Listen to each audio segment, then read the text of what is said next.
Hostin's obsession with race is thrown back in her face. Today's video comes to us from Sunny Hostin. Sounds like a town. We're in Sunny Hostin. She was on PBS's Finding Your Roots, a show dedicated to researching celebrity ancestry. For context, Sunny is a staunch supporter of reparations and has made a fortune spewing nonsense about white privilege and racial justice. Well, turns out she's not as oppressed as she claims she is. She's actually the descendant of slave owners from Europe. Here's of this. Will she continue to do that when she is now one of them, Dana? And it is funny. She's so wrapped up in identity, and she had... It went beyond simple criticism. Greg Gutfeld and Megyn Kelly viciously abused Sunny Hostin, turning the matter into a national spectacle. This was neither a friendly argument nor a humorous joke. What felt more like a 1-2 punch caught Sunny completely off guard, and the timing was nearly unbelievable. Speaking from different places, they both delivered harsh critiques of Sunny's latest mistake nearly at the same time. For a reality check, everything appeared to have suddenly come together. What happened wasn't just another spat in the media. Sunny was unable to flee in time due to what appeared to be an endless onslaught of criticism. She's Anna Navarro in your wildest imagination. You could never solo host a show. You will only ever make it as part of an ensemble, and you could never hope to achieve the success that Tucker Carlson has. So you can sit in your little cheap seats all day long and enjoy your little negative henpecking, but your careers are going nowhere, and Tucker... They weren't exactly quiet spectators. Greg Gutfeld, who was known for his caustic sarcasm, and Megyn Kelly, who was recognized for her precise, thorough assessments, didn't need to work together. When Sunny Hostin revealed the information, they all responded with the instincts of seasoned pros. While Kelly painstakingly and systematically examined Hostin's theory, Gutfeld came with a knowing smirk and a caustic sense of humor. It was like seeing two very different methods arrive at the same conclusion. Whereas the other depends on reason, the first depends on flair. They all pointed out what they thought were her shortcomings. They're small, but who's the dumbest one of all? True, none of them are in Mensa, but who's the most densa?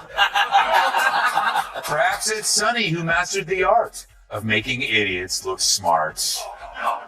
Now the View could ask a mirror who's the dumbest one of all, but there's no way that glass doesn't shatter. So instead, let's check out this clip from Monday's episode of The View when the ladies put their science caps on and discuss this. The bar somehow drops even more when Sunny Hostin appears. Despite the fact that this isn't exactly a brilliant convention, it usually makes everyone else seem brighter than you, in addition to making the topic unimportant. If self-awareness had a mirror in this kind of situation, it would be difficult for it to reflect clearly. This was especially evident during a recent session when the panel tried to address a scientific topic. Yes, Sunny made an effort to contribute thoughtfully throughout the solar eclipse conversation, but she ultimately veered off course.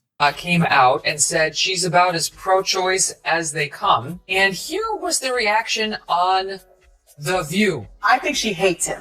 Yeah, well, yeah. Okay, so we can all That's a agree on given. that. That's a given. I also think that she wants to take him out. She does not want to be the first lady anymore. Look, this is a network that still runs out fact checks to these women, like it's concerned about them staying factual. She hates Trump.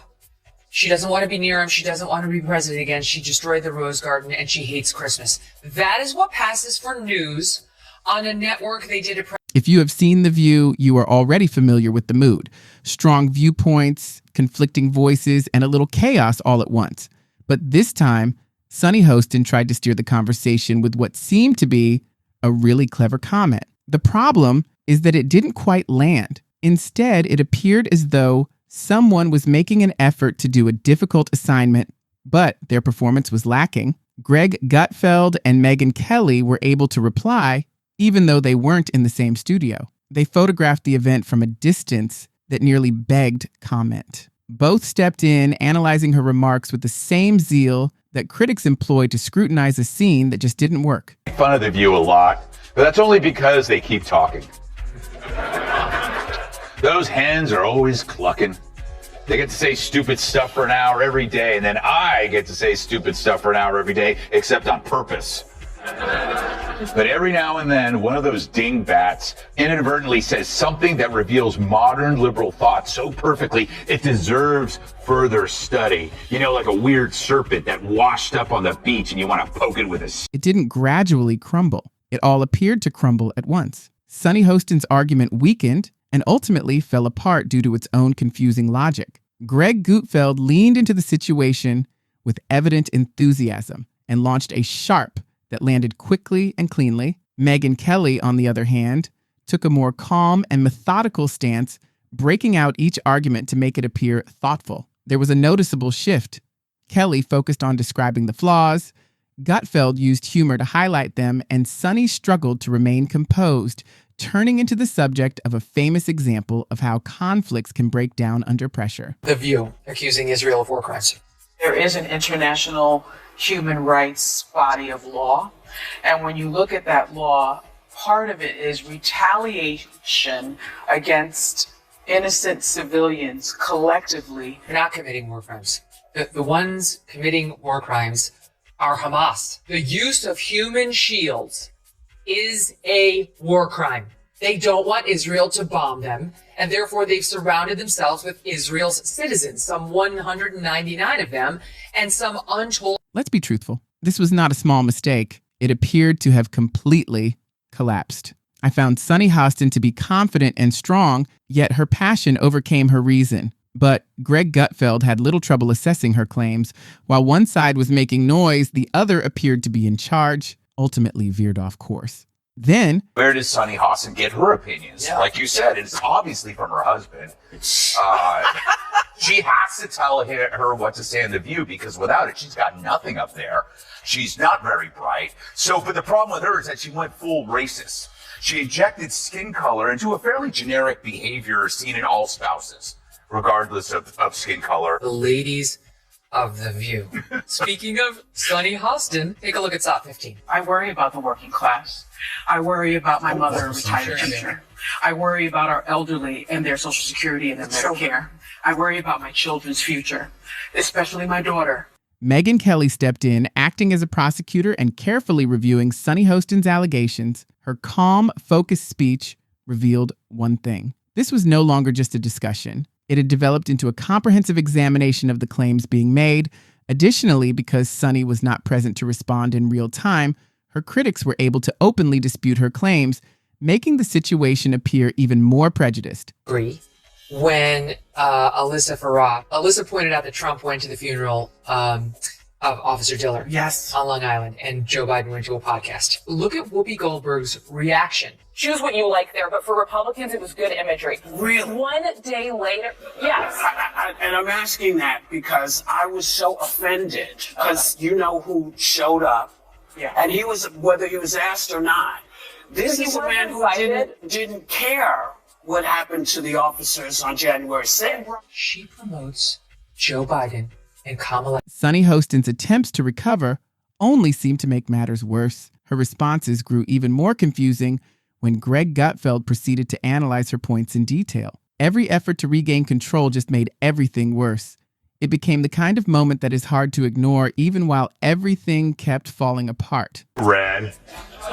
The true sign of the apocalypse is someone that dumb has a law degree. Worse, if your name has the word sun in it, there's no excuse for not knowing how an eclipse works. But it's no surprise that Joy is the one who understands science. She's been on the science diet for years.